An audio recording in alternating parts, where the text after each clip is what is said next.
बालकों के बीच में ध्रुव खेल रहे थे। बच्चों ने पूछा, तुम्हारे पिताजी का क्या नाम? आपस में ही बातचीत करते करते ध्रुव ने कहा, ठीक है, मैं पूछता हूं अपनी माँ से। ध्रुव ने आकर के माँ से कहा, माँ मेरे पिताजी कौन है? बोले, महाराजाधिराज उत्तानपाद तुम्हारे पिता हैं। बोले, मैं पिताजी के पास जाऊंगा। वो बच्चा 5 साल का अभी नहीं, अभी पूरा होने वाला था। 5 वर्ष पूरा नहीं हुआ, 5वां चल रहा था। और बच्चे नंग धड़ंग जैसे खेलते, धूल धक्कड़ लगा हुआ, वैसे ही आया और ऐसे ही मां से कहा। मां ने कहा, राजाधिराज तुम्हारे पिता हैं। मां ने कहा, ठीक है, तुम्हारे पिताजी राजाधिराज हैं, तुम समझो। बोले, तो मैं जाता हूं पिताजी के पास। ध्रुव आ गए। राज्य सिंहासन पर पिताजी बैठे थे। ध्रुव को देखा, काले घुंघराले बाल, धूल लगा हुआ है, धूल के कण जंघे पर लगे हुए हैं, छोटे छोटे छोटे छोटे सरसों के दाने दाने जैसे। उसके रोए से लगे हुए धूली के कण, उसकी कोमलता। राजा के मन में हुआ, इसको उठा के स्नेह करें, प्यार करें। वो भी आगे बढ़ा पिताजी की गोद में जाने के लिए। उत्तम गोद में बैठा हुआ था पहले से। राजा साहब बढ़े आगे, बालक ध्रुव भी बढ़ा पिताजी की गोद में जाने के लिए। और तब तक बीच में हाथ पकड़ करके सुरुचि ने रोक दिया, खबरदार, तुम्हारा अधिकार सिंहासनाधिरूढ़ राजा की गोद में बैठने का नहीं है। सिंहासन पर बैठे राजा की गोद में तभी तुम बैठ सकते हो, इस सिंहासन पर भी तभी तुम बैठ सकते हो। बड़े हो गए तो क्या हुआ? तभी तुम बैठ सकते हो जब तुम तपश्चर्या करो, भगवान विष्णु की आराधना करके उन्हें प्रसन्न करो। उनके प्रसन्न होने पर उनसे वरदान मांगो मेरे गर्भ से जन्म लेने का। और जब तुम मेरे गर्भ से जन्म लोगे तब तुम इस सिंहासन पर बैठ सकोगे, राजा की गोदी में भी तभी बैठ सकोगे। ध्रुव ने देखा पिताजी की तरफ, शायद पिताजी हमारे पक्ष में कुछ बोले, लेकिन पत्नी परतंत्र जोरू के गुलाम स्त्रैण राजा उत्तानपाद बोले नहीं। जब जिम्मेदार व्यक्ति को बोलना हो और नहीं बोलेगा तो बहुत बड़ी घटना घटेगी, ये सिद्धांत है। मौन रह गए।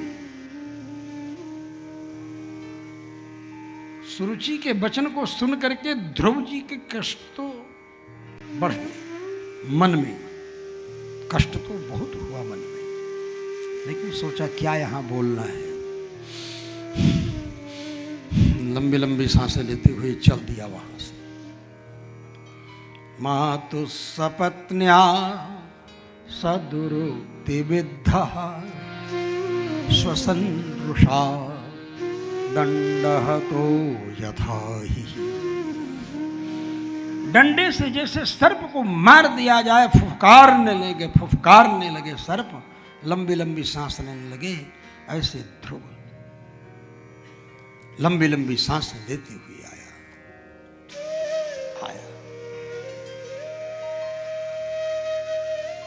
मां सुनीति के सामने जब ध्रुव पहुंचा तब तक नहीं रोया था।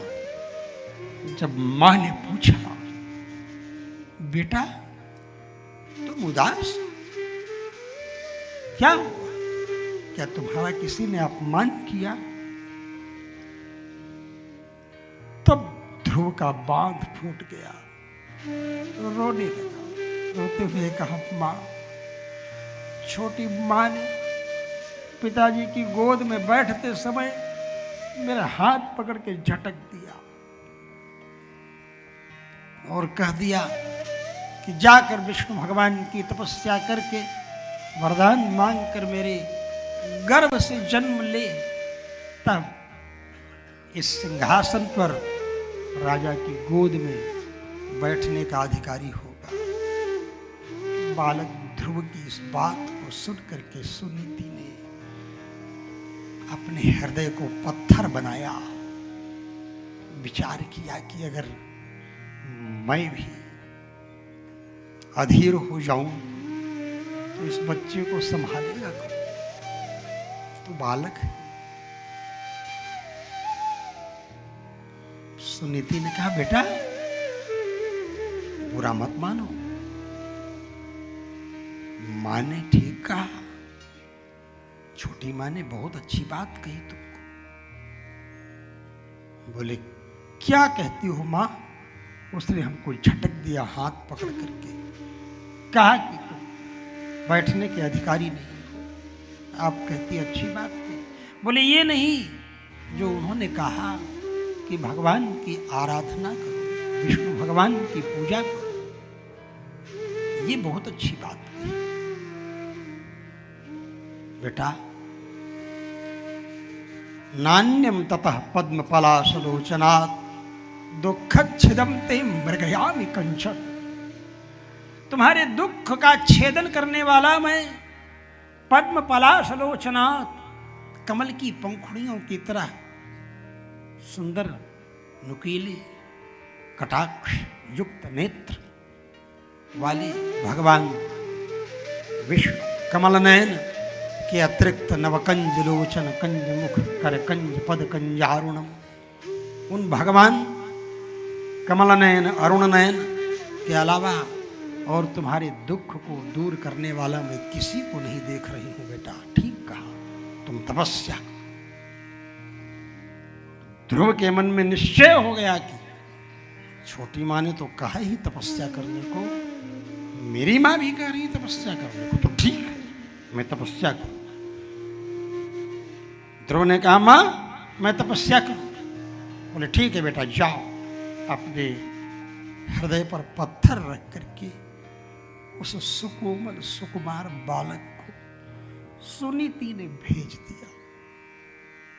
बालक के जाते जाते अपने आंसुओं को रोक कर रखी थी, लेकिन बालक जब आंखों से ओझल हुआ तो सुनीति आकर तकिया पर सिर रखकर भभक भभक करके रो पड़ी। कौन उसको भोजन देगा वन में, कौन उसे देखेगा? चलो, भगवान सर्वत्र रहने वाले हैं, भगवान कृपा करेंगे। सर्वत्र प्रभुरव्ययः, भगवान तो सर्वत्र रहते हैं। सोचकर भगवान के प्रति अगाध विश्वास धारण की हुई सुनीति अपने पुत्र के कल्याण की कामना से भगवान का स्मरण करने लगी। इधर भगवान का स्मरण इसने प्रारंभ किया और उधर परम भागवत परम वैष्णव बीतराग विरक्त शिरोमणि देवर्षि नारद प्रकट हो गए ध्रुव के सामने। देवर्षि नारद के छोटे भाई, स्वयंभू मनु का ये पौत्र ही तो है। देवर्षि नारद के छोटे भाई, देवर्षि नारद के बाद ही तो स्वयंभू मनु का जन्म हुआ ना, ब्रह्मा जी के द्वारा। देवर्षि नारद का भतीजा ही तो था उत्तानपाद, और भतीजे का ये बेटा था, नाती ही तो लगेगा। देवर्षि नारद आ गए, बोले बेटा कहां जा रहे हो? ध्रुव ने कहा मैं तपस्या करने जा रहा हूं। देवर्षि नारद ने कहा बेटा ये उम्र तपस्या करने की नहीं है। किसके लड़के हो? बोले महाराजा अधिराज उत्तानपाद का मैं पुत्र। बोले तो क्यों, तपस्या करने क्यों जा रहे हो? बोले मेरी दूसरी माँ छोटी वाली जो है उनकी गोद में नहीं बैठने दी हमको, मैं जाऊंगा तपस्या करूंगा, भगवान विष्णु को प्रसन्न करूंगा।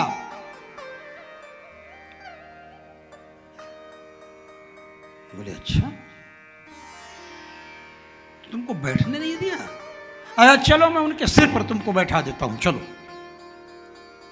देवर्षि नारद ने कहा आखिर भतीजे तो लगेगा, उतना नहीं कहा, चलो मैं उसके सिर पर बैठा देता हूं तुमको, इसके लिए वन में जाने की क्या जरूरत है? ध्रुव ने कहा नहीं नहीं, हमको नहीं बैठना है सिर पर, हमको तपस्या करनी है। मेरी माँ ने भी कहा है तपस्या करने के लिए, इसलिए मैं जाऊंगा तपस्या करने। देवर्षि नारद ने कहा, मन में विचार किया, अहो तेज क्षत्रियाणाम मानभंगम अमृष्यताम। क्षत्रियों का तेज तो देखो, अपने अपमान को बर्दाश्त नहीं कर सकता एक बालक भी। बालोप्ययम हृदा धत्ते यत् समातु रसद्वचः। अपनी सौतेली मां के कठोर वचनों को, गलत वाक्यों को अपने हृदय में बैठा रखा है और कहता है मुझे सिर पर नहीं बैठना है, मुझे तपस्या करनी है। देवर्षि नारद ने कहा बेटा ये तपस्या करने की अवस्था नहीं है। ध्रुव जी ने कहा बाबा हमको तपस्या ही करनी है, मैं घर लौट करके नहीं जाऊंगा। मेरा निर्णय है कि मैं तपस्या ही करने के लिए निकला हूं, तपस्या ही करूंगा, भगवान विष्णु की आराधना करूंगा। देवर्षि नारद ने कहा बेटा अगर तुम्हारा ऐसा दृढ़ निश्चय है तो मैं तुमको ऐसा मंत्र देता हूं जिसको जपते हुए तपश्चर्या करते हुए तुमको ऐसा दिव्य सिंहासन प्राप्त होगा जिस सिंहासन पर आज तक न तो कोई बैठा है और न ही भविष्य में कोई बैठने वाला है। नान्यैरधिष्ठितं कैश्चित् न चैवाधिश्रयिष्यति।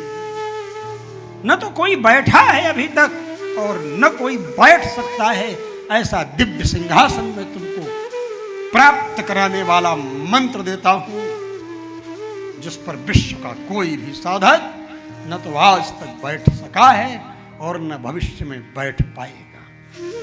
ऐसा कह करके ओम नमो भगवते वासुदेवाय समस्त अर्थों की साधना करने वाला, समस्त अर्थों को सिद्ध कर देने वाला, समस्त संकल्पों को सिद्ध कर देने वाला द्वादशाक्षर मंत्र का उपदेश देवर्षि नारद ने दिया। वो तो चला था विष्णु भगवान की आराधना करने के लिए, तो नारद जी को चाहिए था ओम विष्णुवे नमः मंत्र बोल देते, लेकिन शास्त्र में विष्णु में, कृष्ण में, राम में, नारायण में कोई अंतर नहीं है, कोई भेद नहीं है।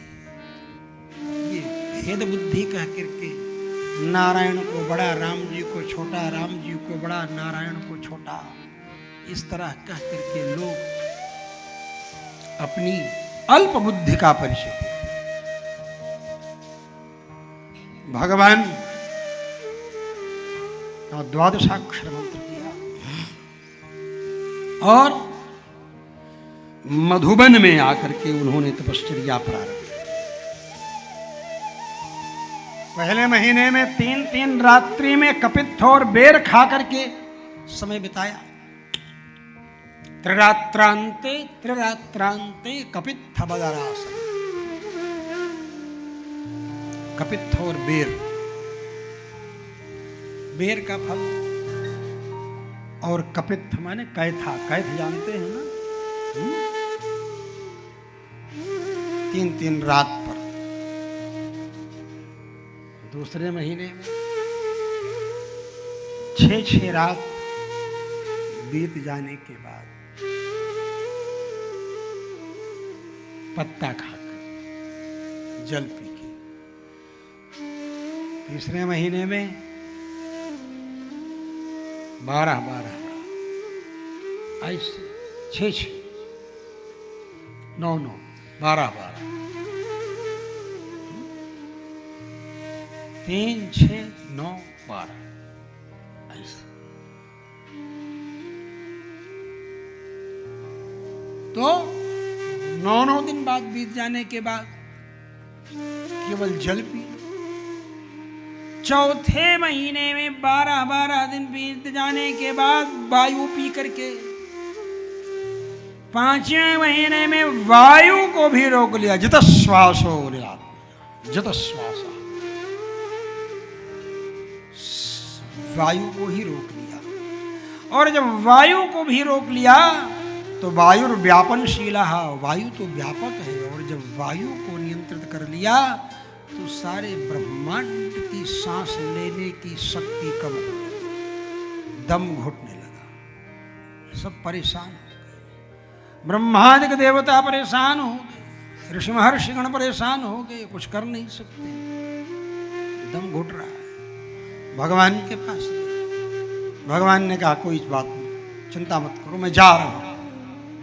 मधोर वनम भृत्य दिदृक्षयागतः, भगवान मधुबन में आ गए। भृत्य दिदृक्षयागतः, भृत्यम द्रष्टुम इच्छया, भृत्य दिदृक्षया, भक्त के दर्शन करने की इच्छा से आए। भगवान ध्रुव को दर्शन देने के लिए नहीं आए 5वें महीने में, भगवान ध्रुव का दर्शन करने के लिए आए।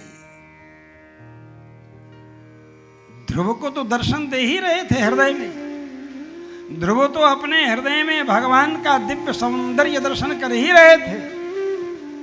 अद्भुत भगवान के दर्शन से आनंद का अनुभव कर रहे थे ध्रुव,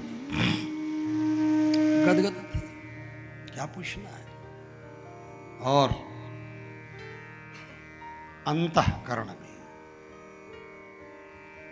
भगवान की दिव्य छवि देख रहे थे और भगवान सामने खड़े। अंतःकरण में भगवान शंख चक्र गदा पद्मधारी का दिव्य दर्शन कर रहे हैं। नवकंजलोचन कंज मुख कर कंज पद कंजारुणम, नील सरोवरो नील तनु नील नीरधर श्याम का अनुसंधान कर रहे हैं, दर्शन कर रहे हैं, प्रत्यक्ष दर्शन कर रहे हैं। हृदय में ध्यान लगाए और सामने भगवान ध्रुव का दर्शन। भगवान ने सोचा इतनी देर हो गई हम खड़े हैं, ये आंख भी नहीं खोल रहा है। भगवान ने हृदय वाले स्वरूप को खींच लिया और खींचते ही जैसे सर्प अपनी मणि के लिए तड़पता है, ऐसे ही तड़प करके ध्रुव जी ने नेत्र खोले तो सामने सशंख चक्रम सकिरीट कुंडलम सपीत वस्त्रम सरसी रुहेक्षणम सहार वक्षस्थल कौस्तुभ श्रियम, भगवान का दिव्य दर्शन किया। दर्शन करने के बाद स्तुति करने का मन कह रहा है कि स्तुति करें, लेकिन पढ़ने तो गए नहीं थे विद्यालय में। अरे भाई खेल ही रहे थे बच्चों के साथ में, और तब तक ये घटना घट गई कि बच्चों ने पिताजी का नाम पूछा और उन्होंने माँ से पूछा और माँ ने पिताजी के पास भेजा और सौतेली माँ ने हाथ झटक दिया और तपस्या करने के लिए आए। नारद जी ने मंत्र बताया, यहाँ आकर तपस्या करने लगे। 5वें महीने भगवान आए 5 वर्ष की अवस्था में ध्रुव जी के सामने दर्शन देने। तो ध्रुव जी स्तुति कैसे करें? न्याय व्याकरण वेदांत मीमांसा नहीं भी कुछ तो साहित्य पढ़े होते, कुछ छंद शास्त्र, कुछ श्लोक रचना का सामर्थ्य होता, तब ने श्लोक बनाते। कसमसाए, और जब बच्चे कुछ बोलना चाहें और कसमसाते हैं तो देख करके उनकी कसमसाहट और प्यार उमड़ता है और चूम लेने का मन कहता है। तो भगवान के भी मन में ध्रुव की कसमसाहट देख करके मन में आया चूम लूं। और चूमना क्या है, जिस शंख को चूम कर बजाते हैं हरदम, उसी शंख को ध्रुव जी के गाल में स्पर्श करा दिया। कपोले वसते वाणी छंदोमयम ज्ञान घनम प्रशांतम, छंदोमय वेद मतलब साक्षात वेद जिस शंख के अंदर विराजमान है। ब्रह्ममय न कम्बुना पस्पर्श बालम कृपया कपोली। ब्रह्ममयेन कंबुना, ब्रह्ममयेन वेदमयेन कंबुना शंखेन बालम कपोले पस्पर्श। वेदमय शंख से बालक, शंख धवल वर्ण का है, सफेद वर्ण का है। धवल वर्ण ही ज्ञान, धवल या कुंदेन्दु तुषारहार धवला कहते हैं ना, कह रहे या श्वेत पद्मासना, भगवती सरस्वती की या श्वेत पद्मासना, श्वेत कमल के ऊपर विराजमान है, धवल है, धवल वस्त्र। या तुषार घनसार पांडुरा, शास्त्र वर्णन करता है ऐसे धवल वस्त्र, धवल शंख से गाल में स्पर्श किया, और जैसे गाल में स्पर्श किया वैसे उनकी वाणी प्रस्फुटित हो गई और बस स्तुति करने लगी। योऽन्तः प्रविश्य मम वाचमिमां प्रसुप्तां संजीवयत्यखिल शक्तिधर स्वधाम्ना अन्यांश्च हस्तचरणश्रवणत्वगादीन् प्राणान् नमो भगवते पुरुषाय तुभ्यम्। योऽन्तः प्रविश्य मम वाचमिमां प्रसुप्तां, यो माने जो, यमुना और जमुना कहते हो ना, युगल और जुगल कहते हो ना, ऐसे ही समझ लो। यो माने जो,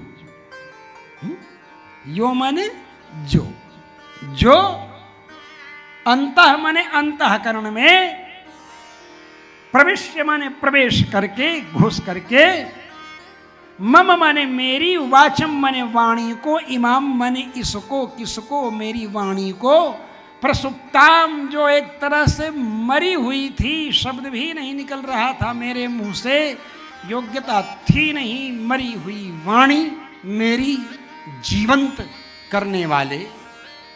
और तो बात जाने दो,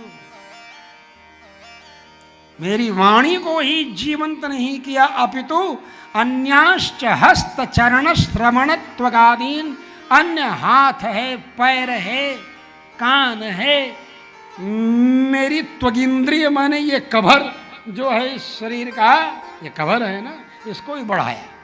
और भगवान ने 25 वर्ष के युवक के समान पूरे शरीर को हृष्ट पुष्ट सुंदर बना दिया। ध्रुव जी, अरे सिंहासन पर बैठने लायक भी तो बनाना है ना, इसीलिए ध्रुव जी कहते हैं अन्याश्च हस्त चरण श्रवण त्वगादीन, अन्य मेरे हाथ, चरण, पैर, हाथ, पैर, कान, और त्वक माने ये कभर, ये आवरण, ये आवरण ही तो है चमड़ा ना शरीर के ऊपर का, इसको सबको आपने बढ़ा दिया। प्राणान, मेरे बल को भी बढ़ा दिया, प्राण को भी। ऐसे आपको मैं प्रणाम करता हूं। पूरी ध्रुव स्तुति है, बड़ी विस्तीर्ण है, बहुत दिव्य दिव्य भाव है इसमें, इसलिए मैं आपको कहता हूं आप चिंतन करें।